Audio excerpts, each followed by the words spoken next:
সকলোৱে জানো অসম চাহ খেতিৰ বাবে বিখ্যাত। সমগ্ৰ বিশ্বজুৰি আছে অসমৰ চাহপাতৰ এটা সুকীয়া পৰিচয়। অতীজত অসমৰ বিভিন্ন ঠাই হাবি বননি পাহাৰ আদিত চাহ গছ বনৰীয়াভাৱে গজি আছিল। অসমীয়া মানুহে পানী লগা অসুখ আদি আৰোগ্যৰ বাবে হাবিৰ পৰা চাহ গছৰ পাত আনি ৰ'দত শুকুৱাই ঢেঁকীত খুন্দি সেই পাত গৰম পানীত জুবুৰিয়াই তাৰ পানী খাইছিল। আজিকালি আমি খোৱাৰ দৰে চাহ সেই সময়ৰ মানুহে নাখাইছিল। অসমত চাহ উৎপাদনৰ প্ৰথম ব্যৱসায়িক প্ৰতিষ্ঠান আছিল আছাম কোম্পানী। আছাম কোম্পানীত দেৱান হিচাপে 1839 চনৰ পৰা 1845 চনলৈ চাকৰি কৰি মণিৰাম দেৱানে চাহ খেতিৰ বিষয়ে যথেষ্ট অভিজ্ঞতা অৰ্জন কৰে।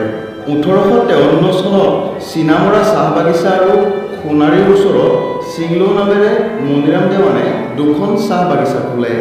কিন্তু এজন থলুৱা লোকে চাহৰ খেতি আৰম্ভ কৰাটো ইংৰাজ খেতিয়কসকলে ভাল পোৱা নাছিল। ফলস্বৰূপে 1858 চনৰ 26 ফেব্ৰুৱাৰীত চিপাহী বিদ্ৰোহৰ সৈতে জড়িত থকা বুলি ইংৰাজ চৰকাৰে মণিৰাম দেৱানক ফাঁচি দিয়ে। কিন্তু আনুমানিক 1909 চনৰ পৰা 1910 চনৰ ভিতৰতেই অসমত ক্ষুদ্ৰ চাহ খেতিৰো আৰম্ভ হৈছিল। এইখিনিতে প্ৰশ্ন হয়, অসমৰ প্ৰথম ক্ষুদ্ৰ চাহ খেতিয়ক কোন? ৰাজমন্ত্ৰী পঞ্চেং বৰপাত্ৰ গোহাঁই বংশৰ শেষৰজনা বৰপাত্ৰ গোহাঁই ডাঙৰীয়া পিজলি বৰপাত্ৰ গোহাঁইৰ নাতিয়ে কেন্দুগুৰিয়া পৰিয়ালৰ প্ৰয়াত তিলেশ্বৰ বৰপাত্ৰ গোহাঁই অসমৰ প্ৰথমজন ক্ষুদ্ৰ চাহ খেতিয়ক। 1909 চনতেই তিলেশ্বৰ বৰগোহাঁয়ে কেন্দুগুৰিৰ নিজৰ ঘৰৰ বাৰীৰ ভিতৰতেই প্ৰায় 6 বিঘামান মাটিৰ এখন ক্ষুদ্ৰ চাহ বাগিচা খুলিছিল। ব্ৰিটিছ আমোলত সাধাৰণ মানুহে চাহ খেতি কৰিব পৰা নাছিল। ব্ৰিটিছে চাহ খেতি কৰিবলৈ অনুমতি নিদিছিল।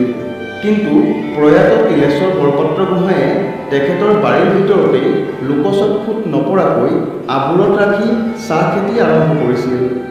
এই চাহ কলঘৰলৈ নিয়া নাছিল, ঘৰতেই ঢেঁকীত খুন্দি চাহ তৈয়াৰ কৰিছিল।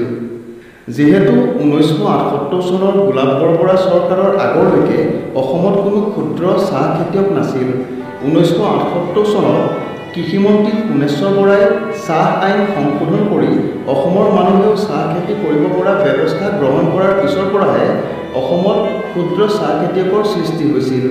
কিন্তু 1909 চনতেই নিজৰ ঘৰৰ বাৰীতে 6 বিঘা মাটিত চাহ খেতি কৰি নিজৰ প্ৰয়োজন পূৰণ কৰা ব্যক্তি তিলেশ্বৰ বৰগোহাঁইকে অসমৰ প্ৰথমজন ক্ষুদ্ৰ চাহ খেতিয়ক বুলি ক'ব পৰা যায়।